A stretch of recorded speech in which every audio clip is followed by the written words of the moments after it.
Hello everyone, Radhe Radhe. कैसे हो आप सभी? आशा करती हूँ आप सभी बहुत अच्छे से होंगे। सुबह सुबह का समय है, 12 बज रहे थे इस समय, और हम यहाँ पे मिठाई की शॉप पर कुछ मिठाई खरीद रहे हैं। छोटी सी एक जीवन में खुशी आई है। खुशी तो खैर मैं शेयर नहीं करूंगी आप लोगों के साथ, और आपसे भी मना करती हूँ। अपने अक्सर मेरे पुराने वीडियो देखे होंगे तो अपनी खुशियों को हमेशा दबा के रखिए। न जाने किसकी नज़र आपकी खुशियों को लग जाएगी और आपको पता भी नहीं चलेगा। तो बस मेरे इस चैनल पर बहुत सारे प्यार करने वाले हैं, तो उन लोगों के लिए बस यही बात बोलना चाहूँगी कि एक छोटी सी खुशी है और आप मेरी खुशी में, आप लोग मेरी खुशी में शामिल हो जाइए। बस वो काम अपना निपटाया और उसके बाद जो है ना हम अपने गांव आ गए थे, क्योंकि हमारा कुछ काम था यहाँ पर। तो बस वही काम वगैरह अपना निपटाया। इसके बाद बस अब सीधे जो है ना हम घर के लिए निकलेंगे। कहीं भी आप चले जाओ, आपके 2 से 5 घंटे कब आपके ख़राब हो जाते हैं बिल्कुल पता नहीं चलता है। तो आज हमारे साथ ऐसा ही हुआ है, मतलब हमारा आधा दिन जो है ना निकल चुका है। तो बस अब ठंड जो है ना बहुत ज़्यादा बढ़ने वाली है। अगर आप बाइक से सफ़र करते हो ना इस सीजन में, तो आपकी जो कुल्फ़ी बनती है ना, क्या बताऊँ मैं आपको।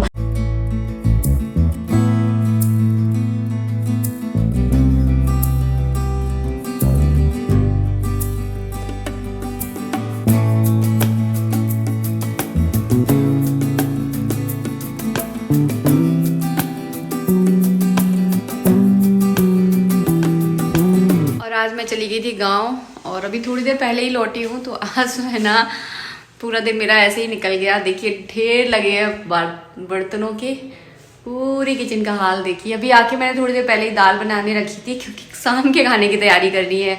कुछ भी नहीं हुआ है, पूरी किचन जो है ना इस तरह से देखिए। कुछ सुबह जल्दी जल्दी रोटी बना गई थी, इनको खिला, भूख लग रही थी तो जल्दी रोटी खिलाई इनको। तो देखिए सब सामान ऐसे ही फैला गई थी, क्योंकि बहुत ज़रूरी काम था इसलिए जाना था मुझे। और दूध लिया बेटू ने, वो भी गर्म नहीं किया, आज बेटू नहीं गया है कुछ, तो दूध गर्म करना है। अभी जस्ट मैंने फ्रिज में खुश दिया उसे, बताइए। तो उसको थोड़ा सा नॉर्मल टेम्परेचर पर आए फिर मैं उसको गर्म करूँगी। और यहाँ पे मैं बर्तन समेट रही हूँ, क्योंकि बर्तन साफ करने हैं। नल आ गए हैं और आते समय मैं मटर लेकर आई हूँ और ताज़ा धनिया लेकर आई थी, सेंगरे लेकर आई हूँ। तो वो सब करना है। पहले कल की 2 किलो मटर रखी हुई है, ये नहीं छिली, और 1 किलो और ले आई, तो ये 3 किलो मटर, 3 पन्नियाँ रखी हैं। इनको मैं रात में देखती हूँ छीलने। वैसे भी थकावट हो गई मेरे को। कहीं भी चले जाओ ना, भले ही आप बैठ के जा रहे हो, लेकिन थकावट बहुत हो जाती है।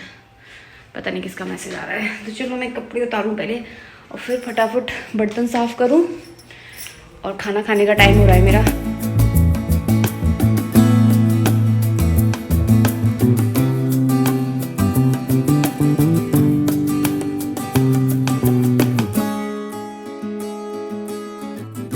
आते ही फटाफट मैंने बर्तन साफ़ किए हैं, और आज बिम भी ख़त्म हो गया है। तो मुझे 1-2 दिन में जो है ना जियो मार्ट जाना पड़ेगा। 2-3 सामान है जो मुझे लाने होंगे। और बिम ना मुझे बर्तन साफ़ करने के लिए सबसे अच्छा लगता है। मतलब देखिए बीच में से एक कांच भी टूट गया, तो मतलब एकदम कच्चा वाला कांच है। और कांच टूटना जो है ना घर के लिए वैसे काफ़ी हद तक शुभ माना जाता है। कहते हैं अगर कांच टूट जाता ना, तो आपकी घर की बहुत सारी ऐसी आधी व्याधि होती हैं जो कि एकदम कहते हैं टल जाती हैं, जो कि कांच अपने ऊपर ले लेता है। कभी कांच रखा रखा चटक जाए, या छोटा मोटा कोई काम इस तरह से हो जाता है, अचानक कांच अचानक से, ऐसा नहीं है कि आप जानबूझ के तोड़ दो, वो वाली बात अलग होती है। लेकिन अचानक से जब कांच टूटता है ना, तो वो आपके घर के लिए कहीं ना कहीं शुभ ही होता है, क्योंकि वो सारी दिक्कतें जो है ना कहीं अपने ऊपर ले लेता है। तो कांच का ग्लास जो है ना, ये वैसे काफी वैसा सस्ता वाला ग्लास था, वो एक मजबूत वाला कांच टूटता है तो उसकी बात अलग होती है। लेकिन एक कमजोर कांच अगर टूट जाता है तो उससे कोई लेना देना नहीं है। बहुत सारी चीजें होती हैं जो छोटी छोटी बारीकी से हम देख देते हैं, क्योंकि कई बार होता है कि कुछ ऐसा होता भी नहीं और उसकी टेंशन हम दिमाग में ले लेते हैं। जरा सा कहीं हाथ से हमारे कांच टूट गया तो अरे कांच टूट गया, टेंशन होगी। इतना छोटी छोटी बातों पे इतना टेंशन मत लीजिए। और बहुत सारे मेरे पास कमेंट आते थे हमारे लाइफ में ये हो गया है, अब तो कुछ खराब नहीं होगा। तो मैं आपको एक बात बताऊं, लाइफ में जो होना होता है ना उसको कोई नहीं रोक सकता। उसको हम क्या, कोई नहीं रोक सकता। हम चाहे कुछ भी प्रयास कर लें, हमारे रोकने से वो नहीं रुकेगा। हमारे हाथ में एक ही काम है, वो है भगवान की शरण। तो ईश्वर की शरण में रहिए, कभी किसी का बुरा मत सोचिए, अपनी तरह से सब कुछ अच्छा करने की कोशिश कीजिए, और यकीन मानिए आपके साथ कभी कोई बुरा नहीं होगा।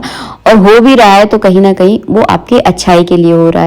तो कुछ समय के लिए लगता है अरे हमारे साथ कितना बुरा हो गया, कहीं ना कहीं इसमें बहुत अच्छाई छुपी होती है। हम उस गहराई को नहीं देख पाते हैं कि हमारे लिए वो कितना सही है।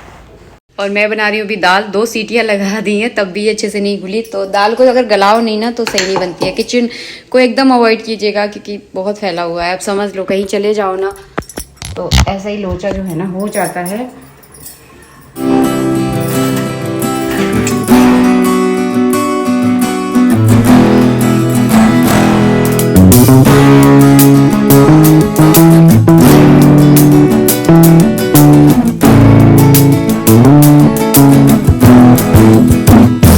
बना रही हूँ मैं मूंग की दाल, और मूंग की दाल को हमेशा आप घी में तड़का दीजिए। तो मैंने तो आज मक्खन डाला है, तो बस इसमें थोड़ा सा हींग, थोड़ा सा ही जीरा और थोड़ी सी इसमें हरी वाली मिर्च डालूंगी और खूब सारा धनिया डालकर ये दाल इतनी टेस्टी लगती है। मुझे खासकर मूंग की दाल बहुत पसंद है और उसमें अगर घी का तड़का हो ना तो सच में मज़ा आ जाता है। मेरी फेवरेट है ये दाल।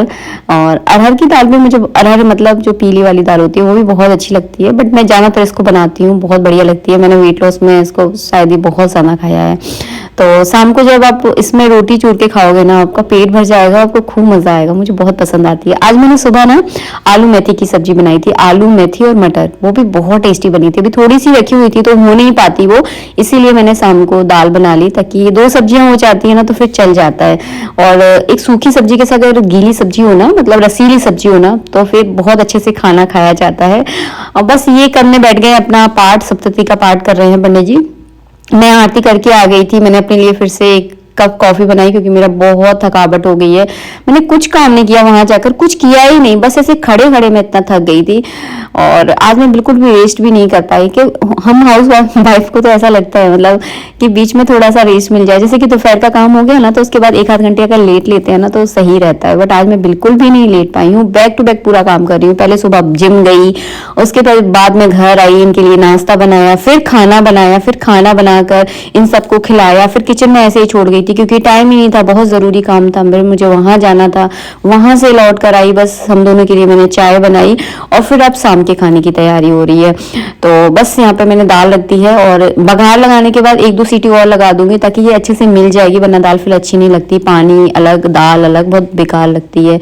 और यहाँ पे बेटू भी आ गया था तो मैं बोल रही थी कि चल बेटू फटाफट से कपड़े वगैरह चेंज करो और चलो खाना वाना खाओ ताकि मैं थोड़ा जल्दी फ्री हूँ। बस टाइम से अगर खाना हो जाता है ना तो आपका काम बड़ा इजी हो जाता है, टाइम से आप फ्री हो जाते हो क्योंकि सुबह कल फिर से जल्दी उठना है, क्योंकि कल भी एक ज़रूरी काम है, वो आपको कल के वीडियो में मिलेगा।